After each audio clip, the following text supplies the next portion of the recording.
할렐루야. 153 저녁기도에 오신 여러분들을 주님의 이름으로 환영하고 축복합니다. 오늘 이 시간도 하나님의 놀라우신 은혜와 축복이 여러분들 가운데 임하는 그러한 저녁 시간이 되기를 간절히 소원하겠습니다. 이 시간 우리 같이 하나님 앞에 전심으로 찬양하며 나아가기를 소원하는데요, 내게 허락하신 시련을 통해 라고 하는 찬양입니다. 우리의 그 신실하신 주님의 능력을 믿으며 우리의 모든 어려움과 우리들의 환난을 주님 앞에 내어드리는 시간이 되기를 소원하겠습니다.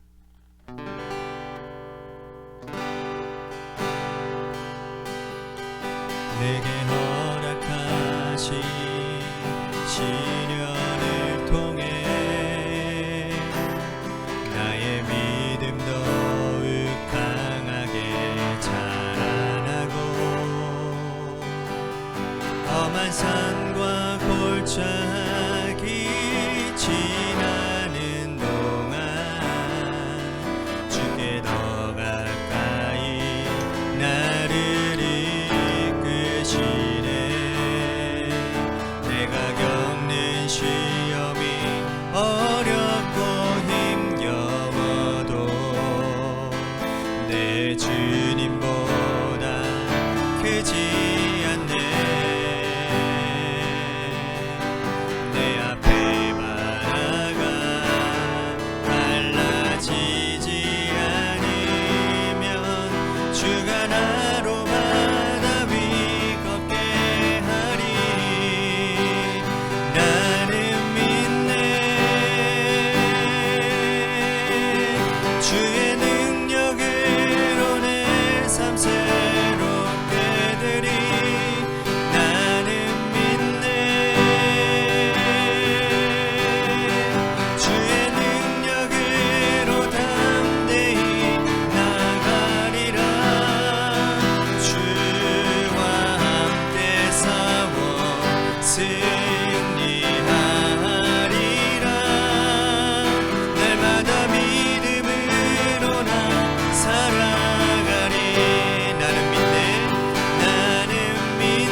기도하겠습니다.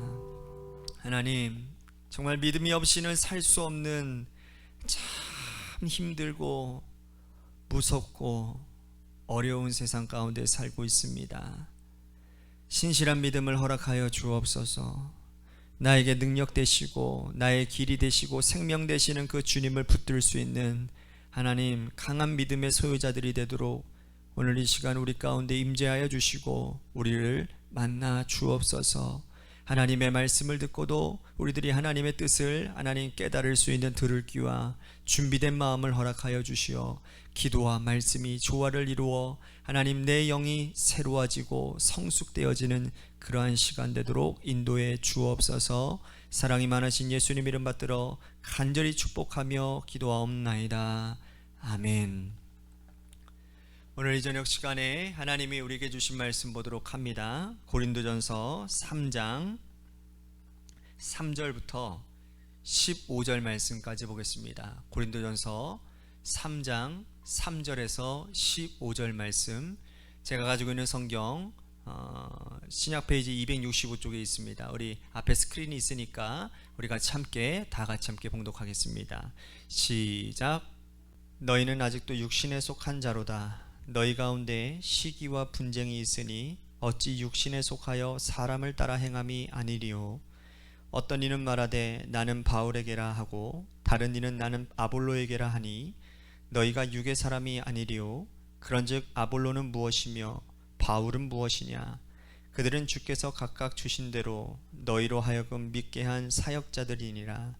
나는 심었고 아볼로는 물을 주었으되 오직 하나님께서 자라나게 하셨나니 그런즉 심는 이나 물 주는 이는 아무것도 아니로되 오직 자라게 하시는 이는 하나님뿐이니라.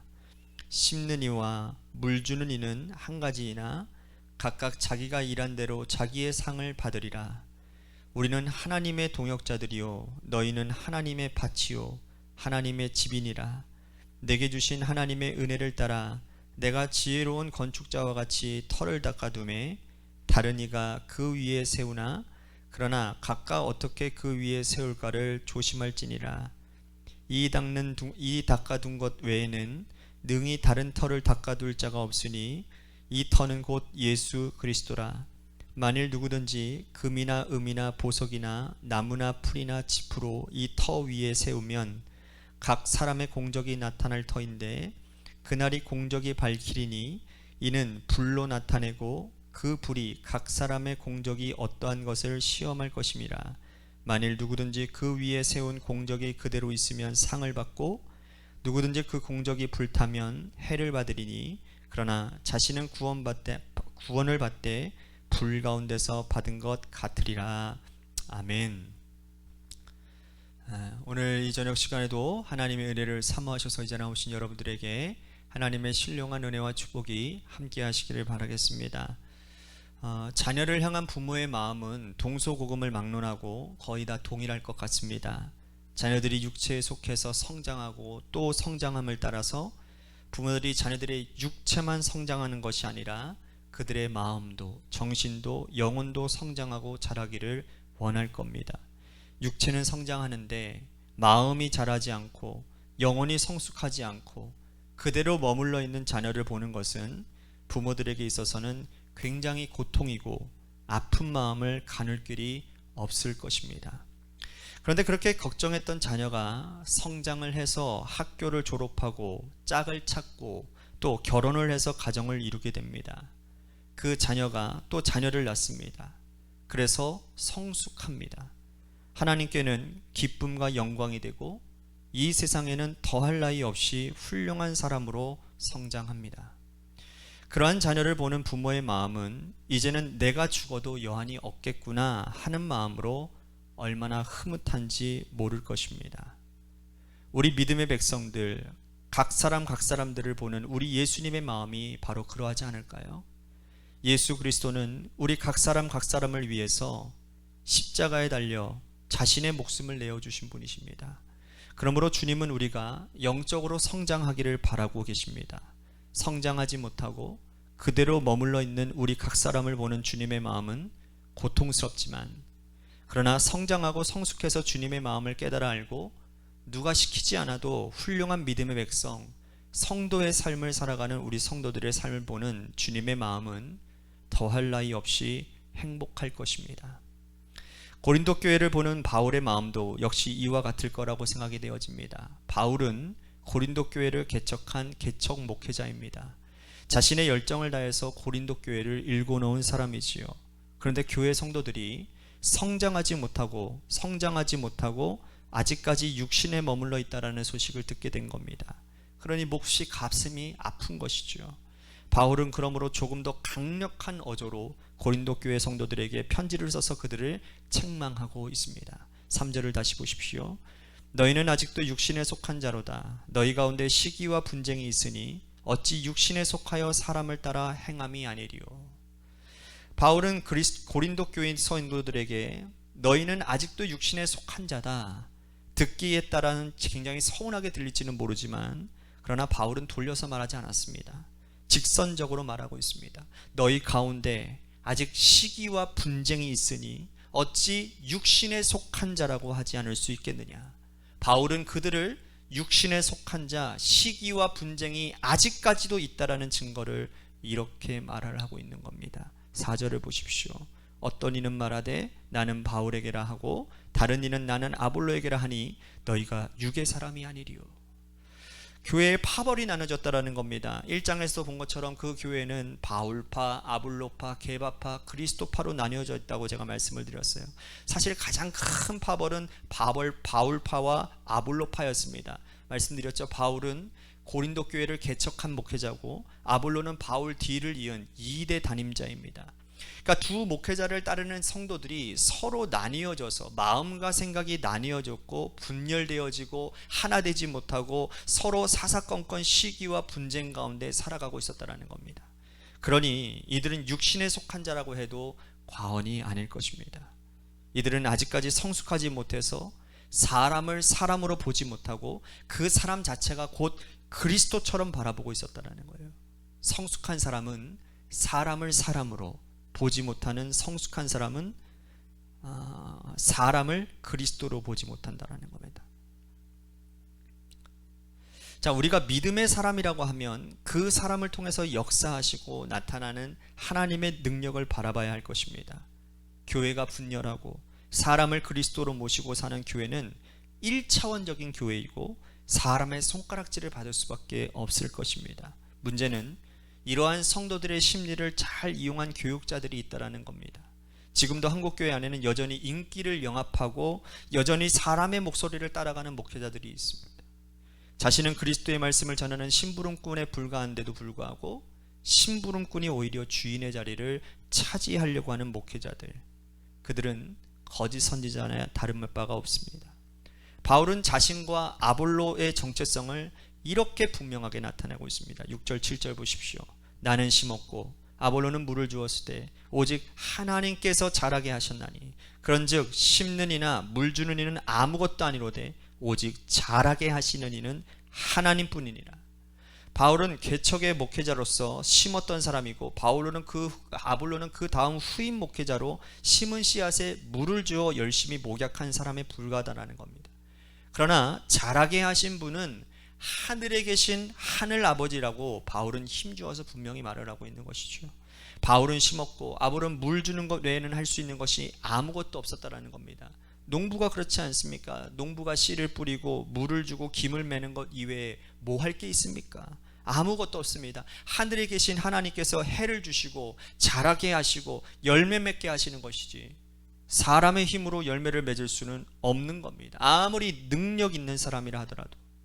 그러므로 바울은 자신의 사역을 이러한 사역이라고 말하고 있고 너희는 육신에 속한 자가 되어서 사람을 쫓는 자가 되지 말고 그리스도를 바라보라고 말씀하고 있는 겁니다. 바울은 이어서 자신이 고린도 교회에서 1년 6개월 동안 열심히 목양하면서 한 일을 유일한 그의 사역 한 가지를 설명하는데 10절과 11절을 보십시오. 내게 주신 하나님의 은혜를 따라 내가 지혜로운 건축자와 같이 터를 닦아 두매 다른 이가 그 위에 세우나 그러나 각각 어떻게 그 위에 세울까를 조심할지니라.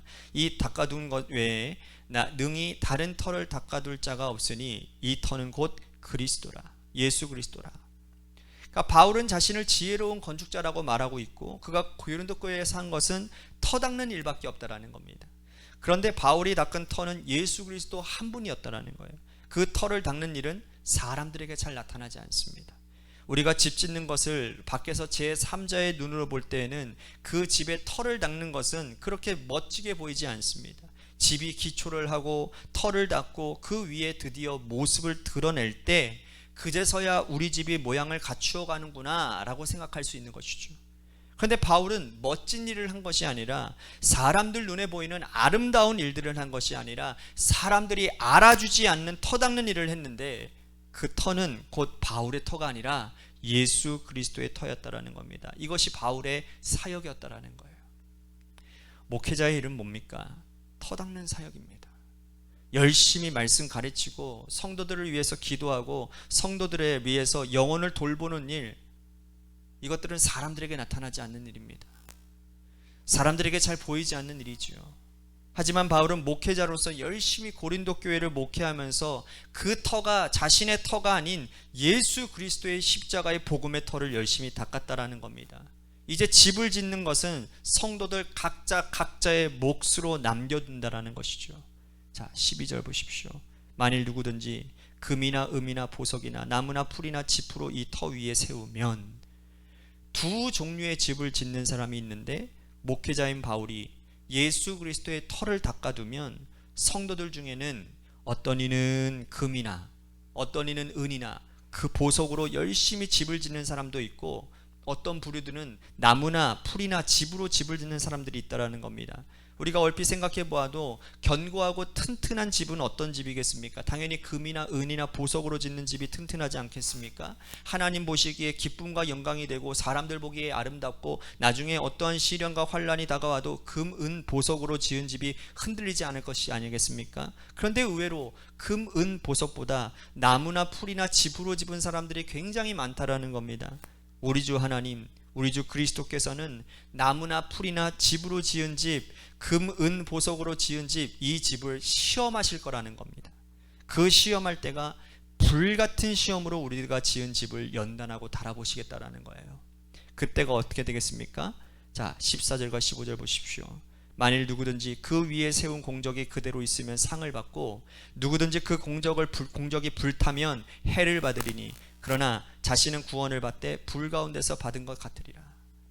나무나 풀이나 집으로 지은 사람은 불같은 시험이 올 때 불 가운데서 자신만 겨우 구원받는 부끄러운 구원을 받을 것이라고 말씀을 합니다.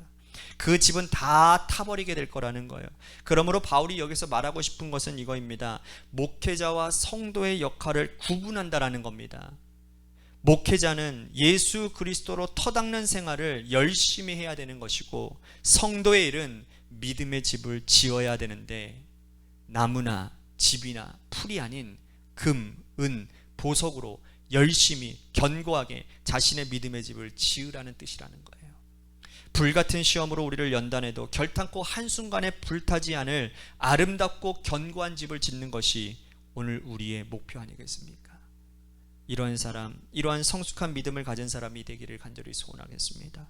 육신에 속한 자가 되지 않고 사람을 따라다니는 어리석은 자가 되지 않고 성숙한 한 단계 더 성장해서 영에 속한 자가 되어 금, 은, 보석으로 아름다운 믿음의 집을 지어서 하나님의 영광이 되고 기쁨이 되고 하나님의 자랑이 되는 그러한 은혜가 나의 삶 가운데 충만하게 하여 주옵소서. 오늘 말씀을 생각하면서 우리 같이 기도했으면 좋겠습니다. 또 한 가지 우리 같이 기도할 것은 늘 교회를 위해서 기도합니다. 하나님께서 세워주신 몸된 교회, 하나님 주님께서 반석 위에 세워주시옵소서. 그리스도라고 하는 반석 위에 세워서 하나님의 교회가 견실하게 튼튼하게 세워지게 하여 주옵소서. 세워주신 목사님을 위해서 여러분들 간절히 기도해 주십시오. 저를 위해서 여러분들 기도해 주십시오. 뿐만 아니라 우리 장로님들을 위해서도 기도해 주시고 권사님들을 위해서도 여러분들 기도해 주시기를 바라겠습니다. 마지막으로 여러분들의 삶의 자리와 여러분들의 자녀들을 위해서 기도하시다가 돌아가시기를 바랍니다. 우리 같이 이 시간에 간절하게 하나님 앞에 기도하며 나아가도록 하겠습니다. 기도하시겠습니다.